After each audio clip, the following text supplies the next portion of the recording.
There are just two Vauxhalls that I would care to own, and they are the VX220 and the Monaro, which you'll note aren't really Vauxhalls.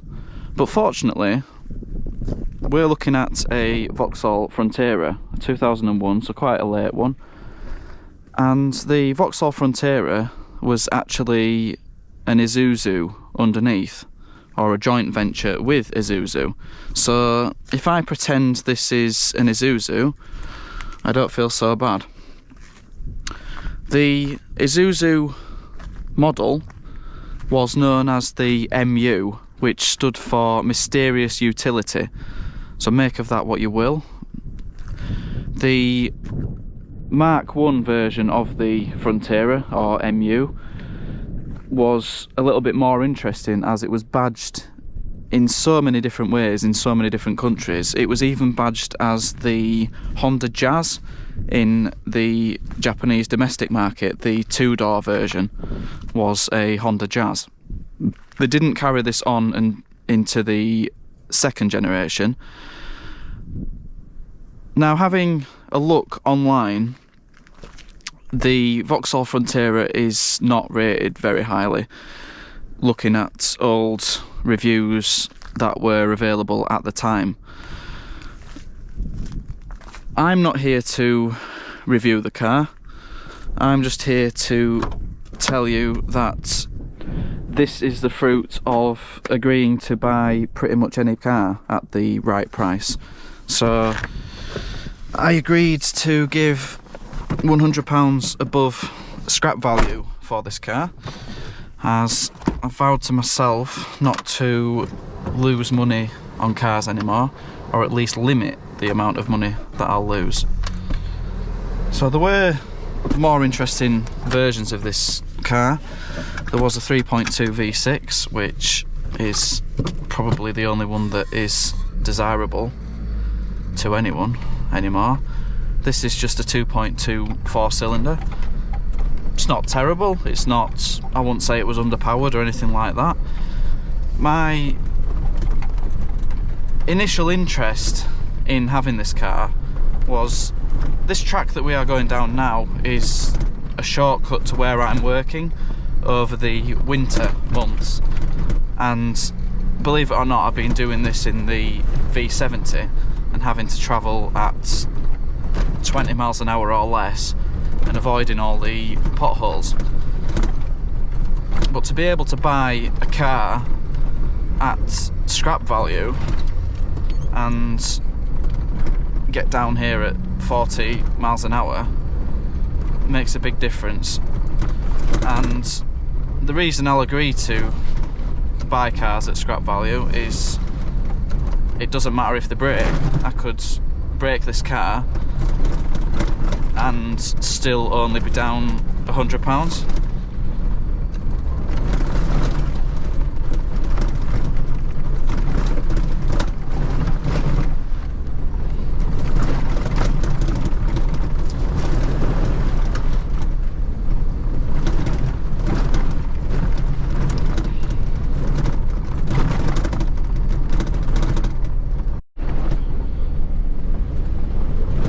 To know exactly what speed I'm doing, but one of the, let's say, quirks of this car is that the speedo doesn't work. After a bit of driving, the rev counter, coolant temperature sensor and the fuel tank gauge all start working, but unfortunately not the speedo.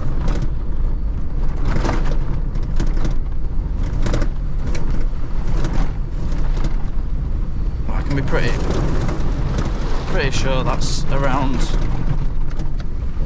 40 miles an hour.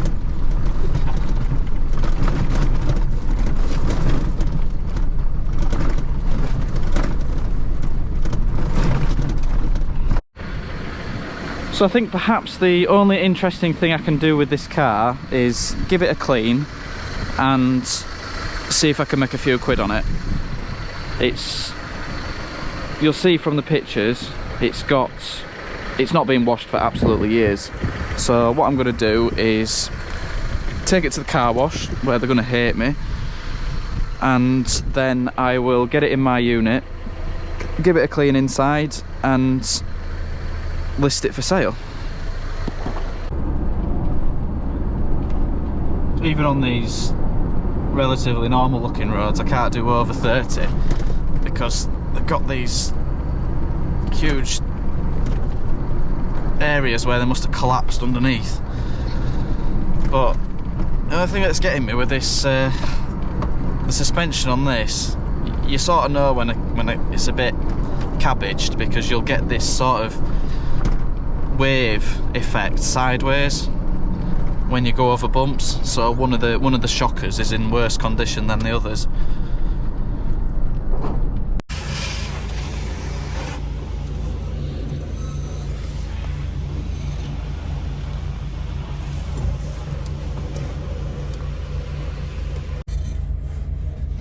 Surprisingly, to put it in four-wheel drive, it's as easy as pressing this button here.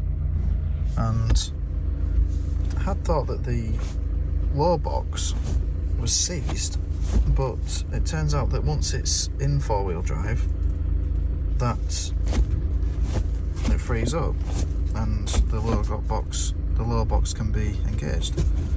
So it would appear that everything on the car is working.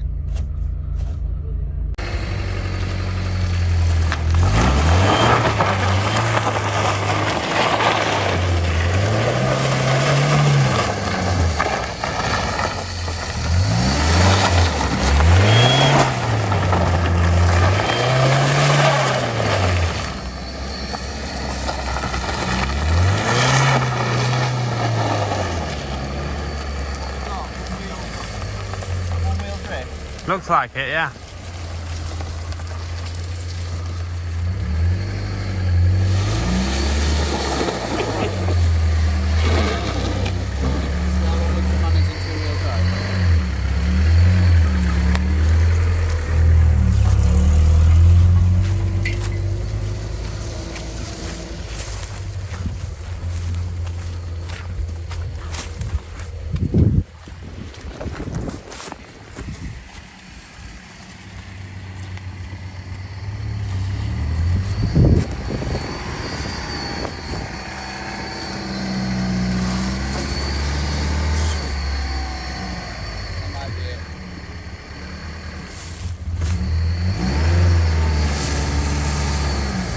Yeah, you're spinning all four. You're gonna have to back out of there. They're not off-road tyres. So I'm just gonna get myself stuck, aren't I? Yeah.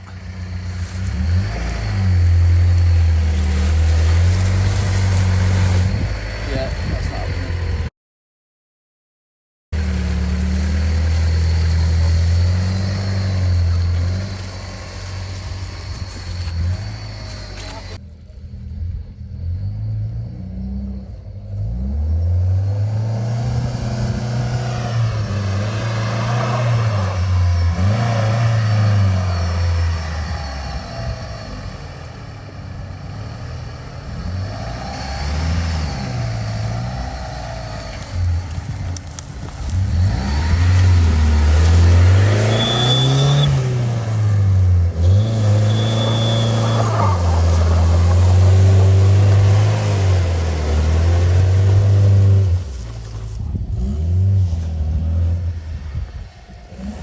I am quite impressed with how well it's cleaned up.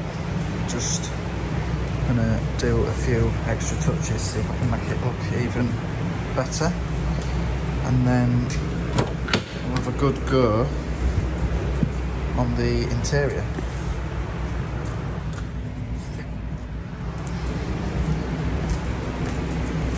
Don't think there'll be much I can do about that, but certainly be able to get rid of all the detritus and gravel.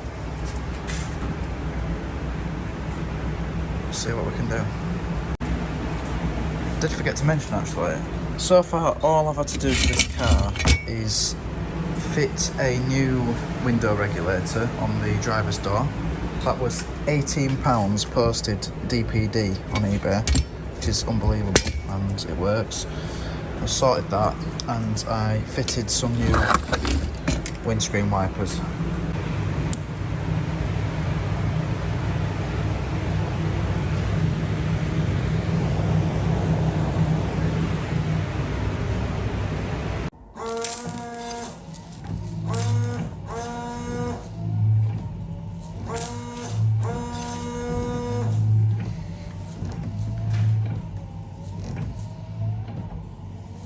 So I spent about 40 quid in parts and 70 quid on a tank of fuel.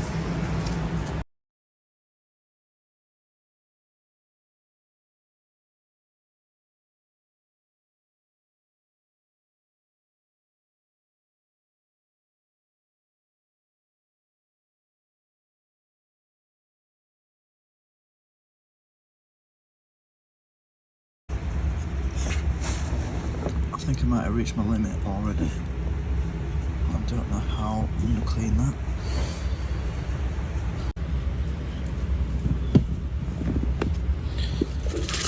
Seems to be a melted tub of vapor rub in the centre console, which I suppose could be worse. It doesn't smell bad.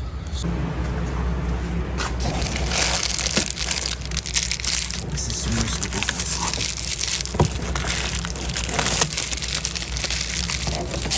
As you can see, the door pockets are useless for much else other than litter.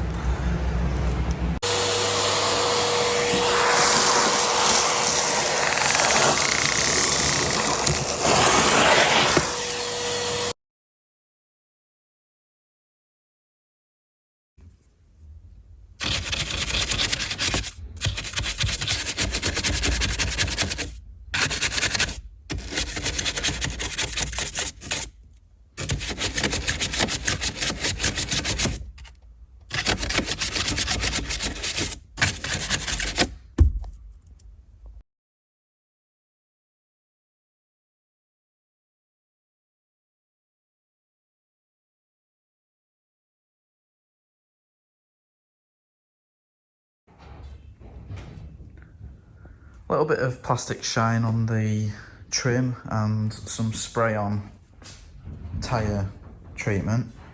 That's all I'm going to do on the outside anyway. Unfortunately, having the mud removed gives a proper indication of how bad the rust is. This is the same on both sides, although on the passenger side it is a lot worse. I don't think it's quite bad enough to fail an MOT, as it's not gone through, but it will definitely be an advisory.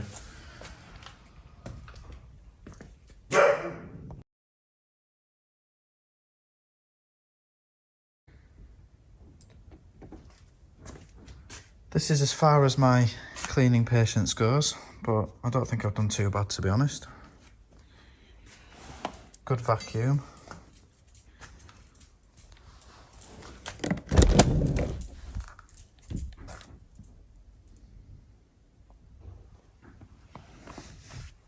Now I've got the interior clean, I'll show you a few quirks to the inside of the car. So, got plenty of cup holders, which is one thing that I do like. Did take me some time to find the interior light. So we've got this interior light here, all the way in the back, but I was expecting to see one here. Instead, we've got these reading lights on the mirror. Got two sunroofs, but they only pop up.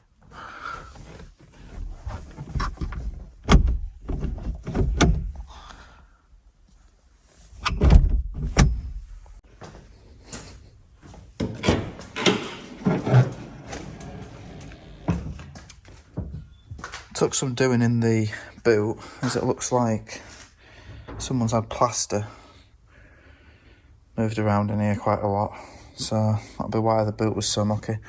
Something interesting about these back seats is they are independently adjustable, and you can tilt them to whatever angle you like, which is a bit odd. I just don't think this is something that would be legal now. But anyway, if we fold them forward, I've been wondering about this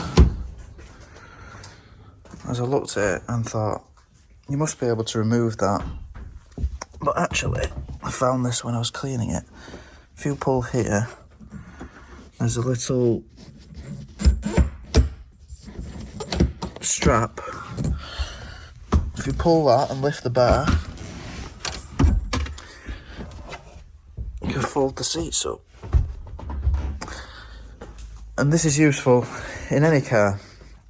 My friend had a C2, a Citroen C2 years ago, and you can do this with the back seats in them, and you basically got yourself a miniature van. Very, very useful. You'll note this very chunky roll cage. The Frontera, or Isuzu MU, was available as a convertible, and this seems to be how they did it. They must have just done the roll bars in all of them, and as you can see, the door is pretty much the same. They've just got a window attached to the top of it.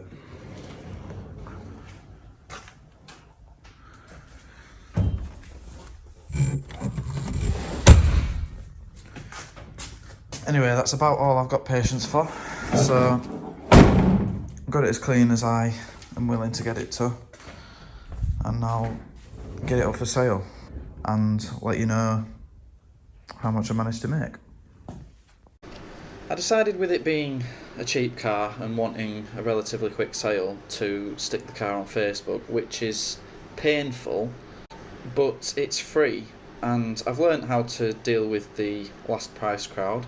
If you respond to the offers with a price above the asking price, that's it, they never message you again.